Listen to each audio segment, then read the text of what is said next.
काशी में औरंगजेब ने 1669 में महादेव के मंदिर को तुड़वाकर मस्जिद बना दी। तब से आज तक ज्ञानवापी का विवाद चल रहा है। जब से राम मंदिर का फैसला आया तब से इस मामले में कानूनी कार्रवाई और ज्यादा तेज हो चली है। यही वजह भी है कि ज्ञानवापी का मामला सिविल कोर्ट में भी चल रहा है, हाई कोर्ट में भी चल रहा है और सुप्रीम कोर्ट में भी चल रहा है। कल 24 जुलाई को सुप्रीम कोर्ट ने एक फैसला सुनाया और सिविल कोर्ट के सर्वे के आदेश पर अस्थायी रूप से रोक लगाकर मुस्लिम पक्ष को हाई कोर्ट जाने का वक्त दे दिया, जो कि सही भी है, न्यायिक प्रक्रिया का हिस्सा भी है। लेकिन मुस्लिम पक्ष का सीधे सुप्रीम कोर्ट जाना और सुप्रीम कोर्ट का सुनवाई करना अब सवालों के घेरे में है। और क्यों है, आज उसी पर बात करेंगे।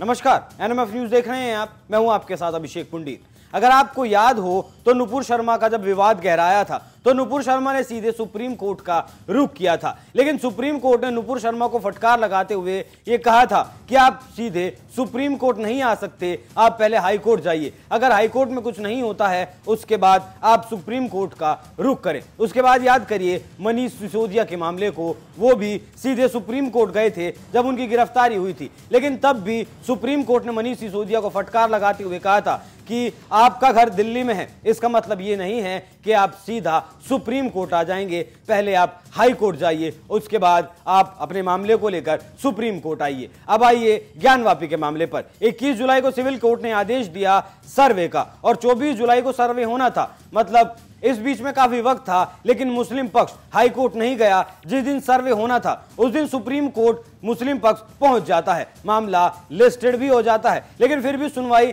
लिस्ट नहीं होता है, फिर भी मामले की सुनवाई कर ली जाती है और स्टे ऑर्डर भी दे दिया जाता है। 2 दिन का स्टे ऑर्डर दे दिया जाता है और कहा जाता है कि 26 जुलाई के शाम 5 बजे तक के लिए सर्वे पर रोक लगाई जाती है, सिविल कोर्ट के आदेश पर रोक लगाई जाती है। मुस्लिम पक्ष को कोई फटकार नहीं लगाई जाती। यहां कानून की खुलेआम धज्जियां उड़ाई गई थी, लेकिन किसी ने कुछ नहीं कहा। अब एक झोल और सुनिए। सुप्रीम कोर्ट में मामले की सुनवाई 11 बजे शुरू होती है और मुस्लिम पक्ष कहता है कि सर्वे के दौरान मस्जिद में खुदाई की गई, जिस पर सुप्रीम कोर्ट के जज सॉलिसिटर जनरल तुषार मेहता से इस बात की संतुति करने के लिए कहते हैं कि क्या वाकई में वहां खुदाई की गई है, जिस पर सॉलिसिटर जनरल का जवाब आता है। 15 मिनट बाद जब दोबारा इस मामले की सुनवाई होती है तो सॉलिसिटर जनरल इस पर जवाब दाखिल करते हैं कि 1 हफ्ते तक वहां ज्ञानवापी में कोई भी खुदाई का काम नहीं है।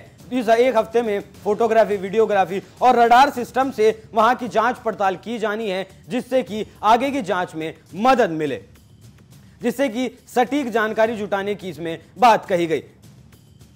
तो इस बात पर भी मुस्लिम पक्ष को सुप्रीम कोर्ट ने कुछ नहीं कहा। कोर्ट ने मुस्लिम पक्ष को नहीं कहा कि आपने कोर्ट को गुमराह करने का काम किया है और सिर्फ मौखिक दलील देकर, वो भी झूठी दलील देकर, आपने इस मामले में गुमराह करने का कोर्ट को काम किया है। लेकिन सुप्रीम कोर्ट ने ऐसा कोई भी आदेश नहीं दिया, ऐसी कोई भी बात नहीं की।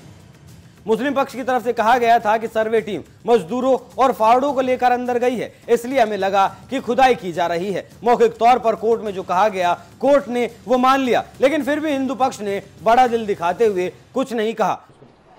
सर्वे पर कोई रोक नहीं लगाई है, इस रूप में न कही है, बल्कि ये कहा है कि ब्रीथिंग टाइम उनको दिया जा रहा है कि फ्राइडे को ऑर्डर हुआ था तो 2 दिन का समय मिल जाए, परसों बुधवार की शाम को 5 बजे तक हाईकोर्ट जाकर वहाँ अपनी बहस कर सकते हैं। खाली चैनल का फर्क है कि वो चैलेंज कर सकते हैं, इसको रोक के रूप में न देखा जाए, क्योंकि हाईकोर्ट उनको जाने का अधिकार दिया है। मानवीय बात है, तब तक वो आदेश इम्प्लीमेंट नहीं होगा। तो उन्होंने ये भी कहा था कि फ्राइडे को ऑर्डर हुआ था, हमको कॉपी नहीं मिल पाई, इसको लेकर भी उन्होंने कुछ दलीलें दी। अब देखिए, कॉपी नहीं मिली तो आज तो कोर्ट में उन्होंने कॉपी दिखाई, ऑर्डर की नहीं थी तो कहाँ से आ गई।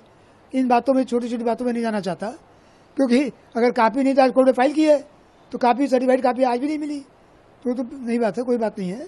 बहरहाल उनको कोर्ट ने 2 दिन का समय दिया है, जो कि मैं समझता हूँ किसी रूप में इसको गलत नहीं कहा जा सकता। न्याय की तुला है, अधिकार उनको भी है कि कोर्ट जाए, अपनी बात कहें, और हम भी पहुँचते हैं फ्राइडे को, हम भी रहेंगे वहाँ, अपनी बात कहेंगे। जी, तो आप मानते हैं कि सर्वे जो हो रहा था ठीक हो रहा था, इस चीज को लेकर चलिए? नहीं, सर्वे तो जो कोर्ट का आदेश था उसके पालन में हो रहा था, वो भी सही हो रहा था। कोर्ट ने जो आदेश दिया वो भी सही किया कि उनको 2 दिन का समय दे दिया, और जब तक आप हाई कोर्ट न पहुंचे 2 दिन के अंदर, तब तो 5 बजे तक रोक दिया है। 5 बजे के बाद अगर हाई कोर्ट से स्टे नहीं मिला तो फिर चालू हो जाएगा। हम लोग पहुंचेंगे हाई कोर्ट, उसका विरोध करेंगे।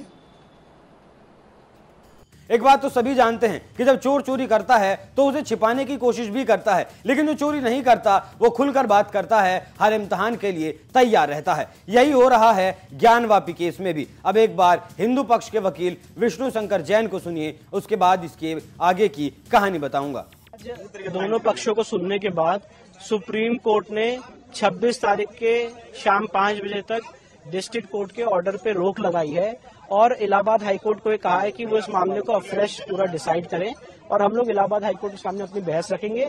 पर मैं आपके सामने कहना चाहता हूं कि मुस्लिम पक्ष ने, अंजुमन इंतजामिया ने सुप्रीम कोर्ट को मिसलीड किया और गलत स्टेटमेंट दिया कि वहां पे खुदाई हो रही है, जबकि ऐसी वहां पे कोई खुदाई का अभी प्रक्रिया शुरू नहीं हुई।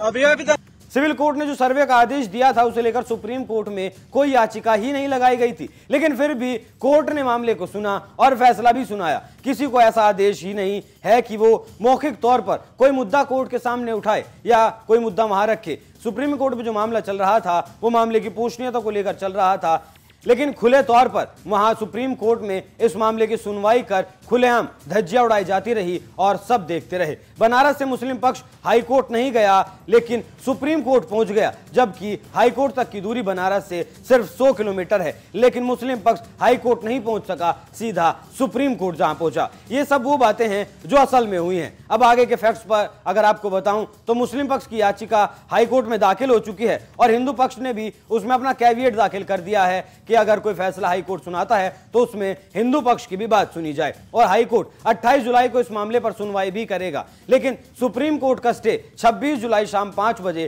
खत्म हो जाएगा, जिसके बाद सर्वे के काम को एक बार फिर से शुरू किया जा सकता है। लेकिन यहां यह भी जान लेना जरूरी है कि सर्वे टीम आखिर इस सर्वे से साबित क्या करना चाहती है। कोर्ट ने आदेश ऐसा क्यों दिया, हिंदू पक्ष इस मामले का ज्ञानवापी का सर्वे करवाना क्यों चाहता है। एएसआई सर्वे में पता लगाने की कोशिश करेगा कि हिंदू पक्ष के दावे कितने मजबूत हैं और मुस्लिम पक्ष के दावे कितने मजबूत हैं। इस सर्वे से यह पता चलेगा कि किस पक्ष का दावा कितना मजबूत है। सर्वे से दोनों पक्षों के दावों पर पुख्ता सबूत मिल सकेंगे। यही नहीं, इस सर्वे से वैज्ञानिक सबूत मिल जाएंगे जो मामले को आगे लेकर जाएंगे। सर्वे के नतीजे किस पक्ष के अनुकूल होंगे ये बात तो सर्वे के बाद ही पता चल पाएगी, लेकिन इससे पुष्टि भी हो जाएगी कि ज्ञानवापी कभी मंदिर था या नहीं, या फिर वो शुरू से ही मस्जिद है। अब आप यहां एक बात देखिए, इतना पुराना विवाद है, 350 साल से करीब विवाद चला रहा है और वहां जो साक्ष्य मौजूद हैं वो भी काफी पुराने हैं। तो ऐसे मौखिक तौर पर तो इस सर्वे